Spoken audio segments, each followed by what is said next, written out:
Ils ne vont plus leur donner de paille pour fabriquer les briques de terre. Et pourquoi ils font ça? Parce que Aaron et Moïse ont demandé au pharaon de libérer les Hébreux. Nous n'avons plus de paille, et Pharaon nous demande de produire la même quantité de briques. C'est trop dur, nous ne pouvons plus vivre ainsi. Il est temps que les choses changent pour nous, Moïse. Tu nous as dit que le Très-Haut nous a promis une terre où coulerait le lait et le miel, mais notre servitude est de plus en plus insupportable, et Pharaon nous maltraite. Quand serons-nous libérés? Ne perdez pas courage, car Dieu a dit « Je suis Yahvé, et je vous ferai sortir de dessous les fardeaux des Égyptiens, et je vous délivrerai de leur esclavage, et à coup sûr je vous ferai entrer dans le pays que j'ai promis de donner à Abraham. » Je suis bien vieux et je ne serai pas là pour voir de mes propres yeux la parole de notre Créateur se réaliser. Ne laissez pas les agissements de Pharaon vous décourager. Ne les laissez pas vous tuer, car la parole que Yahvé a proclamée ne retournera pas à lui sans avoir été accomplie. Soyez courageux et forts, faites venir vos femmes et vos enfants pour la tâche difficile que Pharaon nous impose. Relevez la tête, peuple d'Israël, car votre délivrance est proche, car Yahvé entend nos gémissements et c'est avec son bras fort qu'il nous fera sortir d'Égypte et ils sauront qu'il est lui le seul vrai Dieu, le Dieu d'Israël.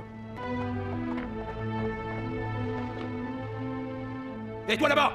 Ces Hébreux, un peuple de voleurs! Et Pharaon dit « Vous ne pourrez plus, comme avant, rassembler de la paille pour la donner aux Hébreux pour qu'ils fabriquent des briques.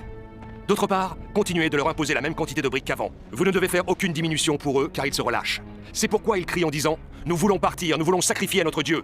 Que le service soit lourd sur les hommes, pour qu'ils ne prêtent plus attention aux paroles mensongères de Moïse et d'Aaron, son frère. » Le peuple continuait de gémir, car leur travail était devenu plus pénible. En plus de fabriquer des briques, ils devaient parcourir le pays pour trouver eux-mêmes de la paille.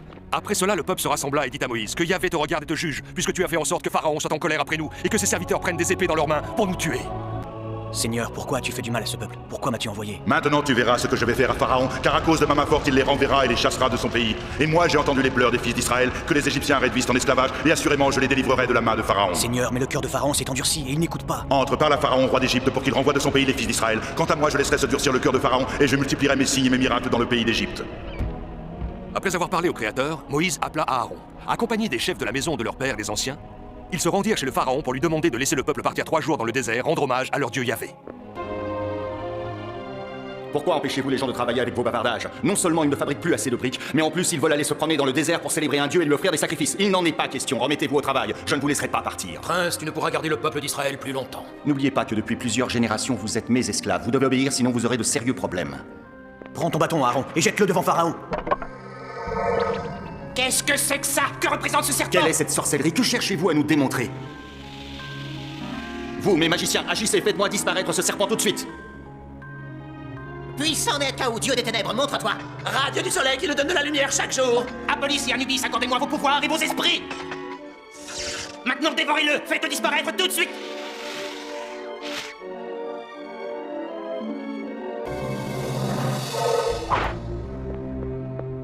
Dites à votre peuple que dans son intérêt, il me doit l'obéissance. Votre petit numéro ne me fait pas peur, même si votre serpent a fait son effet, ce n'est que de la petite magie.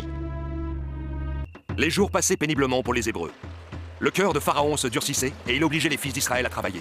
Il refusa de les laisser quitter le pays. Son cœur était devenu très dur et il ne voulut pas les laisser partir. Et le Seigneur parla encore une fois à Moïse en disant « Le cœur de Pharaon est dur et il est obstiné. Il refuse de laisser mon peuple sortir d'Égypte. Va vers lui demain et tu devras lui dire qu'il doit laisser sortir mon peuple dans le désert, car je lui ai demandé d'aller me rendre un culte. » Comment se fait-il que ce soit le serpent de Moïse qui ait dévoré les vôtres? Je croyais que vous étiez de grands magiciens. Vous m'avez beaucoup déçu. Nous parlions d'eux à l'instant, et les voici qui arrivent. En ce qui vous concerne, je dois dire que vous êtes très têtu. Jamais vu plus entêté que vous. Depuis quand et depuis combien de temps votre peuple réside comme étranger parmi nous en Égypte? Hein, depuis quand? Il y a bien plus de 100 ans, Pharaon, plus de 100 ans. Et moi, je vous dis que vous passerez encore plusieurs années dans le pays, des centaines d'années encore. Maintenant, dites ce que vous avez à dire et disparaissez, laissez-moi en paix. Yahvé, le Dieu des Hébreux, m'a envoyé pour te dire « Renvoie mon peuple pour qu'il me serve dans le désert. » Si tu n'écoutes pas et que ton cœur reste endurci, tu seras châtié sévèrement. Et comment cela? J'aimerais savoir comment votre Dieu peut punir Pharaon. Tu verras et tu sauras que c'est la main du Très-Haut. Que se passe-t-il? Qu'a-t-il donc fait? Qu'a-t-il fait? Oh, du sang!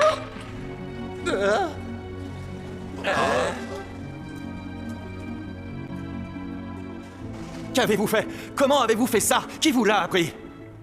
Tends ta main sur les eaux de l'Égypte, sur leurs fleuves, sur les canaux de leur Nil, sur toutes leurs eaux pour qu'elles deviennent du sang.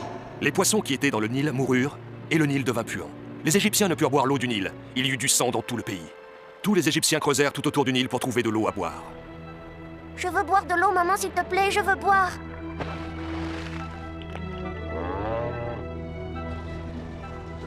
Mes propres magiciens transforment aussi l'eau en sang. Aucun dieu ne vous a envoyé, vous n'êtes que des petits magiciens. Sortez d'ici. Le cœur de Pharaon resta obstiné, et il n'écoutait pas les avertissements de Dieu. Yahvé dit à Moïse. Dis à Pharaon, renvoie mon peuple pour qu'il me serve. Et si tu persistes dans ton refus de le renvoyer, voici que je frappe tout ton territoire de la plaie des grenouilles. Et le Nil se remplira bel et bien de grenouilles, et elles entreront dans vos maisons et dans vos chambres à coucher, et dans vos lits, et sur toi et sur ton peuple, et sur tous tes serviteurs monteront des grenouilles. Moïse, que mon serviteur Aaron tende la main avec le bâton sur les fleuves, les canaux du Nil, les étangs couverts de roseaux, et fasse monter les grenouilles sur le pays d'Égypte. Que voulez-vous? Que venez-vous faire sur les bords du Nil? Le pharaon est obstiné, il refuse de laisser partir le peuple d'Israël. Et vous, que voulez-vous faire? Pourquoi me regardez-vous comme ça?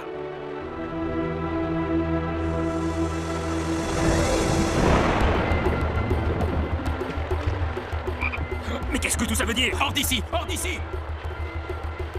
Comment ont-ils réalisé cela? Ces hommes sont des magiciens très puissants. Ainsi, le pays tout entier fut frappé par la plaie des grenouilles. Et le Nil vomissait des milliers de grenouilles. Et elles montèrent et envahirent toutes les maisons, les bateaux, les temples, et grimpèrent sur les habitants et sur les animaux domestiques. Il y en avait partout. Pharaon finit par appeler Moïse et Aaron, et il les supplia d'éloigner les grenouilles et de les renvoyer au fond du Nil. Ensuite, il laisserait les Hébreux quitter le pays et aller dans le désert. Moïse en appela alors à Dieu, et les grenouilles commencèrent à mourir dans les maisons, dans les cours et dans les champs.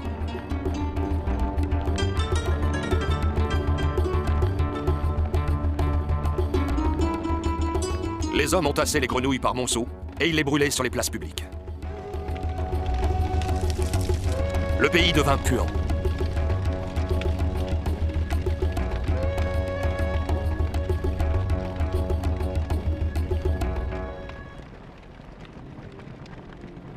Lorsque le pharaon vit qu'un soulagement avait eu lieu, il oublia ce qu'il avait promis et il rendit son cœur insensible de nouveau. Vous pensez que je suis un imbécile? Mes magiciens aussi ont fait monter des grenouilles du Nil. Votre Dieu ne me fait pas peur, il ne peut rien accomplir. Sortez d'ici, vos rien! Pharaon frappa son bâton dans la poussière de la terre. Un énorme nuage apparut. Il devint un nuage de moustiques qui se répandit dans tout le pays d'Égypte et sur les hommes et sur tous les animaux. Comme le cœur de Pharaon restait obstiné, Yahvé répandit sa 4e plaie et de gros essaims de mouches commencèrent à pénétrer dans la maison de Pharaon et dans les maisons de ses serviteurs et ils envahirent tout le pays. Ainsi, toutes les maisons d'Égypte furent pleines de mouches et le pays se trouva ravagé à cause des temps. Et elles pourrissaient dans les réserves de grains. C'est incroyable! Nous ne pouvons rien faire, notre magie est impuissante contre ces mouches! L'orage viendra et il les dispersera. C'est toujours comme ça que ça se passe. Tout ce que nous pouvons faire, c'est attendre un peu. Vous êtes des vauriens, des incompétents. Quel genre de magicien êtes-vous? Vous êtes des incapables. Toute l'Égypte fut dévastée par les nuées de temps. Seule la région de Goshen où vivaient les Hébreux fut préservée. Finalement, Pharaon appela Moïse et Aaron de nouveau. Ils arrivèrent donc à son palais et attendirent. Il avait pris une décision. Mais avant de l'annoncer, il voulait d'abord connaître la réaction d'Aaron et de Moïse. Il leur dit. Je reconnais que vous êtes de très grands magiciens, des magiciens puissants. Combien voulez-vous que je vous paye pour que vous travailliez pour moi? Non, notre force vient de notre Dieu, soumets-toi à sa volonté. Non, je ne me soumettrai jamais à la volonté du Dieu des Hébreux, et votre Dieu ne me fera jamais céder. Notre Dieu veut que tu laisses partir les Hébreux dans le désert. Il n'en est pas question, dites à votre Dieu que je ne leur rendrai jamais leur liberté, ce sont mes esclaves. Notre Dieu saura te soumettre à sa volonté, Pharaon.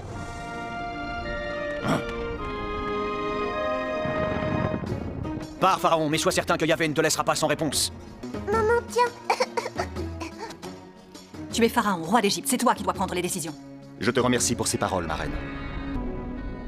Mais Pharaon ne changea pas son attitude envers les Hébreux, et ils demeurèrent en Égypte. Puis Dieu dit à Moïse. Tends ta main vers le ciel, et je couvrirai de ténèbres épaisses l'Égypte, et une obscurité profonde recouvrira tout le pays. Moïse tendit la main, et durant 3 jours, le pays tout entier fut recouvert de ténèbres, sauf Goshen, le lieu où résidaient les Hébreux qui demeura dans la lumière. Personne ne pouvait sortir de sa maison. Et le cœur de Pharaon se durcissait comme Dieu l'avait prédit à Moïse. Et une fois encore, Yahvé parla à Moïse en disant. Lève ta main vers le ciel, je ferai pleuvoir demain à cette heure une grêle tellement forte qu'il n'y en eut jamais de semblable en Égypte. Il tomba de la grêle, et la foudre se mêlait à la grêle.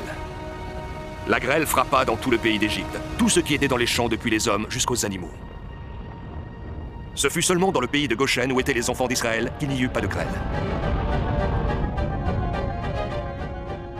Le feu dévorait tout sur son passage. Les maisons, les champs, tout était réduit en cendres. Tout le pays fut ravagé par les flammes. Votre Dieu est contre nous, qu'il arrête ce désastre, et je donne ma parole que je vous laisserai quitter le pays pour que vous alliez l'adorer. Le Seigneur dit. Ainsi parle l'Éternel, le Dieu des Hébreux. Jusqu'à quand refuseras-tu de t'humilier devant moi? Laisse aller mon peuple afin qu'il me serve. Si tu refuses de laisser aller mon peuple, je ferai venir demain des sauterelles dans toute l'étendue de ton pays. Elles rempliront tes maisons, les maisons de tes serviteurs et les maisons de tous les Égyptiens. Regardez, nous sommes envahis par les sauterelles! Elles vont détruire tout ce qui nous reste! Elles couvriront la surface de la terre. Elles dévoreront le reste de ce qui est échappé. Elles dévoreront tous les arbres qui croissent dans vos champs. C'est aussi pour que tu racontes à ton fils et au fils de ton fils comment j'ai traité les Égyptiens et quels signes j'ai fait éclater au milieu d'eux, et vous saurez que je suis Yahvé, le Dieu d'Israël. Les sauterelles montèrent et se posèrent sur le pays d'Égypte. Elles couvrirent la surface de toute la terre. Elles dévorèrent toute l'herbe et tout le fruit des arbres, tout ce que la grêle avait laissé.